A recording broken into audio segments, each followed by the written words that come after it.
در سال 2006 دانشمندان بزرگ از سراسر جهان در اتمسفر زمین یک گاز زهری به نام میتان را کشف کردند.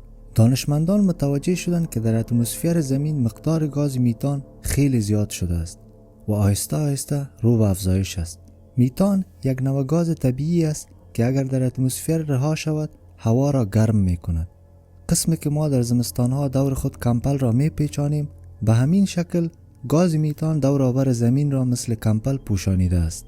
گرمایش داخلی در داخل می ماند و زمین را زیادتر گرم می سازد. گاز میتان برای گرمایش از کربن دی اکساید کرده هم خیلی کارا است. در سال 2006 زمانی که این تحقیق صورت گرفت، دانشمندان در اول فکر می کردند که شاید به خاطر افزایش آلودگی که توسط انسانها به وجود آمده است زیاد شده باشد. اما بعد از تحقیقات وسیع‌تر، نتیجه که به دست آمد همگی را حیران ساخت، چون این یک راز بسیار بزرگ بود که زمین در بین خود پنهان کرده بود. این گاز میتان چه قسم به وجود آمد و مقدارش چرا زیاد شده می رود؟ این ساینسدانها چگونه گاز میتان را شناسایی می کنند و آیا این زیاد شدن گاز میتان نشانه از بین رفتن زمین است و یا نشانه کدام تغییر اقلیمی بزرگ ناگهانی است؟ یک بار دیگر خوش آمدید به کانال باورکن. دوستا، ساینسدانها از قبل می دانستند که زیاد شدن گاز میتان در اتمسفر به طور عام هر 100,000 سال یک بار رخ می دهد. طریقه پیدا کردن آن هم جالب است که در انتارکتیکا و گرینلند از طریق حفر در اعماق یخبندان که به نام آیس کور یاد می شود به دست می آید. فرض کنیم هر سال در انتارکتیکا 1 متر برف می بارد. در زیر این برف هوای اتمسفر نیز قید می شود. سال بعد یک لایه دیگر بالای آن اضافه می شود. به همین خاطر زمانی که حفر یخ صورت می گیرد در آن معلومات چندین هزار ساله شامل می باشد. بعد از آن تخمین زده می شود که در کدام سده در اتمسفر کدام گازها وجود داشت و به چه مقدار بود. طبق همین معلومات ساینسدانها به این نتیجه رسیدند که هر 100,000 سال یک افزایش در گاز میتان در اتمسفر رخ می دهد. این بدان معنا است که عصر یخی رو به پایان است و زمین دوباره گرم می شود. زمانی که عصر یخی رو به پایان می باشد مدت 20 الی 30 سال را در بر می گیرد و همین قسم تغییر هوا رخ می دهد که ما حال در زمین داریم. لیکن مسئله اصلی این است که تقریبا 12,000 سال قبل این قسم لیول ها ثبت شده بود که بر اساس آن شروع اختتام عصر یخی می باشد. پس این زیاد شدن ناگهانی میتان نشانه چی است؟ آیا زمین ما رو به یک تغییر بزرگ است و یا هم کدام دلیل دیگر دارد؟ قبل از این که به جواب این سوال ها بپردازیم، اگر تازه به کانال ما پیوستید، کانال ما را سابسکرایب کرده و گزینه زنگوله را فشار دهید. برای دانستن این راز باید به تاریخ زمین مراجعه کنیم. ما فعلا در دوره کوارترنری زمین قرار داریم که تقریبا 2,500,000 سال قبل شروع شده بود و تا امروز ادامه دارد. دوره کوارترنری 2 بخش دارد. بخش اول که به نام پلستوسین ایپاک یاد می شود از 2,500,000 سال قبل شروع شده و تا 12,000 سال قبل ادامه داشت. در این دوره خیلی از یخبندان‌های بزرگ رخ داده است. قسمت اعظم زمین توسط برف پر می شد و بعد از چندین سال خشک می شد و باز برف می آمد و دوباره همین سایکل ادامه داشت. این همان دوره‌ای بود که انسان تکامل یافت و جانوران بزرگ آهسته آهسته از بین رفتند. بعد از آن آمد بخش دوم دوره کوارترنری که به نام هالوسین ایپاک یاد می شود. این بخش از 12,000 سال قبل شروع شده و تا امروز ادامه دارد.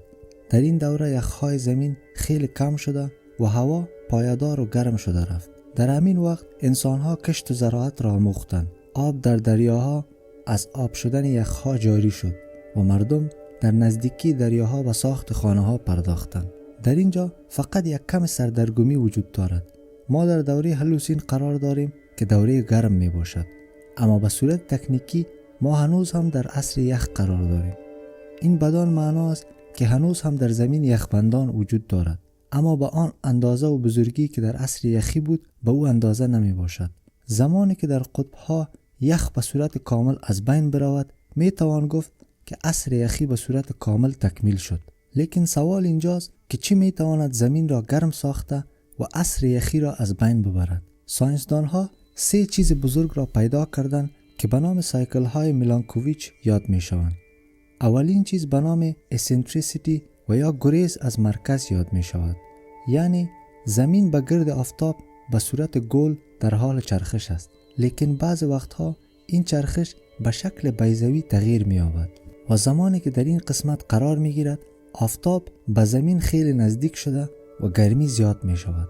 این دور هر 100,000 سال به شکل بیضوی و دوباره به شکل گل تغییر می یابد. لیکن ساینسدان ها می گویند در پشت ختم عصر یخی تنها اسنتریسیتی رول ندارد، بلکه اکسایل تلت و یا شیب محوری نیز رول دارد. یعنی زمانی که زمین به گرد آفتاب می چرخد کم خمیده به اندازه 23.5 درجه می شود. لیکن این خمیدگی به مرور زمان زیاد و کم شده می رود. زمانی که این خمیدگی زیاد شود در قطب‌ها بالای یخ‌ها شعاع آفتاب خیلی زیاد می افتد و باعث می شود یخ‌ها به سرعت آب شود. ساینسدان‌ها به این باورند که این دوره نیز 41,000 سال می باشد که زمین در آن از 22.1 الی 24.5 درجه خمیده می شود. چیز سیومی به نام پریسیشن و یا حرکت تقدیمی می باشد. محور زمین در زمان چرخش کم شور می خورد، مثل همین چرخک که همین حرکت باعث به وجود آمدن فصلها می شود. این دوره نیز از 19,000 سال الی 23,000 سال را در بر می گیرد. همه این سه چیز با هم یک جا یک دوره گرم ساختن زمین را شروع می کنند. برف قسمت اعظم نور آفتاب را انعکاس می دهد و زمانی که آب می شود قسمت پایین آن و یا دریا در زیر آن به نور خورشید افشا می شود و رنگ آن سفید نه بلکه تاریک می شود، مثل رنگ خاک و یا رنگ آبی سیاه که رنگ دریا می باشد.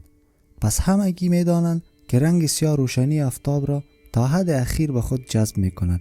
زمانی که نور زیاد جذب شود یخهای زیاد باز می شوند و به همین قسم ادامه پیدا می کنند. لیکن زمین زمان گرم می شود که گازهای پنهان در زیر زمین مثل کربن دی اکساید و میتان در فضا پخش شوند و این گازها در دریاها و زیر زمینها قید می باشند و اگر آزاد شوند هوا گرم می شود. سوال اینجاست که اگر همه این چیزها خوب بود پس در سال 2006 چرا اینقدر میتان زیاد در اتمسفر دیده شد، در حالی که 12,000 سال پیش عصر از بین رفتن یخها شروع شد، نه هم 100,000 سال پوره شده بود که به صورت نرمال رخ می دهد. در سالهای 1900 زمانی که صنعت گاز طبیعی خیلی پیشرفت کرد گاز میتان نیز توسط انسانها خیلی زیاد به وجود آمد، لیکن تا سال 1990 در یک نقطه آمده و متوقف شد. پس در سال 2006 این مقدار چرا یک باره زیاد شد؟ گاز میتان گازی است که تنها توسط انسانها نه بلکه به صورت طبیعی نیز به وجود می آید. قسمی که قبلا گفتیم از زیر زمین آزاد می گردد. این گاز در زمینهای تر و دریاها قید می باشد و آب شدن برفها نقطه ماشه آن می باشد. با تکنولوژی پیشرفته امروزی ساینسدانها می توانند پیدا کنند که این گازها از کجا خارج می گردد. از طریق ماهواره یک موج لیزری مخصوص را به زمین ارسال می کنند. این موج لیزری صرف گاز میتان را مشاهده کرده می تواند. زمانی که این موج از یک نقطه دوباره به ماهواره نرسد به این معنا است که گاز میتان را مشاهده کرده است. با استفاده از همین تکنولوژی ساینسدانها یک نقشه گاز میتان را در سراسر جهان ساختند. با استفاده از این تکنولوژی ناسا توانسته در ایران زیر یک محل دفن زباله بزرگ به اندازه 3 مایل ابر گاز میتان را مشاهده کند که همین قسمت به تنهایی همه ساله به اندازه 73440 تن گاز میتان در هوا آزاد می سازد، یعنی به اندازه وزن 180 جت بوینگ جامبو و اگر به ساعت حساب کنیم هر ساعت 8500 کیلوگرم. لیکن از این کرده هم میتان زیاد را ترکمنستان آزاد می سازد. در اینجا از 12 قسمت که گاز و نفت به دست می آید تقریبا ساعت 40,000 کیلوگرم میتان در اتمسفر پخش می شود. لیکن ساینسدان ها به این باور هستند که زیاد شدن گاز میتان در سال 2006 تنها به این دلیل نمی باشد، حتی این نصف آن نمی باشد. زیادترین قسمت این گازها از جنگلات خارج می شود، خصوصا جنگلاتی که قبلا در بالای یخبندانهای دائمی قرار داشتند. چون یخبندانهای دائمی آب می شوند و فسیلهای زیر زمین نیز از بین رفته و گاز میتان را به بالا پخش می کنند که در سال 2006 خیلی زیاد شده بود. یکی از خواص گاز میتان این است که اگر یک بار با هوا یکجا شد باز جمع‌آوری آن خیلی دشوار می شود. گازی که از زیر زمین و از مناطق استخراج گاز می براید می شود آن را جمع‌آوری کرد، اما گازی که از جنگلات پخش می شود نمی توان آن را جمع‌آوری کرد. حتی از بعض زمین ها گاز میتان را جمع‌آوری کرده و در تولید انرژی از آن استفاده می کنند که محصول جانبی آن کربن دی اکساید می باشد. این نیز گاز خطرناک می باشد، اما به اندازه میتان خطرناک نیست. گاز میتان در اتمسفر به مدت 10 سال باقی میماند. بعد از آن به کربن دی اکساید و بخار آب تبدیل می شود. حال مسئله این است که قبلا نیز این سطح‌های گاز میتان را شناسایی کرده بودند. یعنی 12,000 سال قبل، زمانی که عصر یخی به پایان رسید، زمین به همین مقدار گاز میتان تولید کرده بود. اما حال که یخها تا حد زیاد آب شدند، اینقدر سطح زیاد میتان غیر طبیعی است و شاید این اشاره بر این کند که زمین برای رفتن به یک فاز جدید آماده می شود. گفتن این که آیا عصر یخی مکمل از بین می رود و یا وارد کدام عصر جدید یخی می شویم خیلی دشوار است. لیکن ساینسدان ها هیچ کدام مرجع قبلی ندارند که به آن مراجعه کنند و بگویند که 12,000 سال قبل نیز چنین شده بود و ما نیز این را نمیدانیم که این سطح‌ها تا کدام حد زیاد می شوند و اگر به صورت طبیعی این کار صورت می گیرد پس کنترل آن نیز مشکل است. امیدوار هستم این ویدیو نیز مورد پسندتان قرار گرفته باشد. لطفاً ویدیو را لایک نموده و با دوستان خود شریک سازید.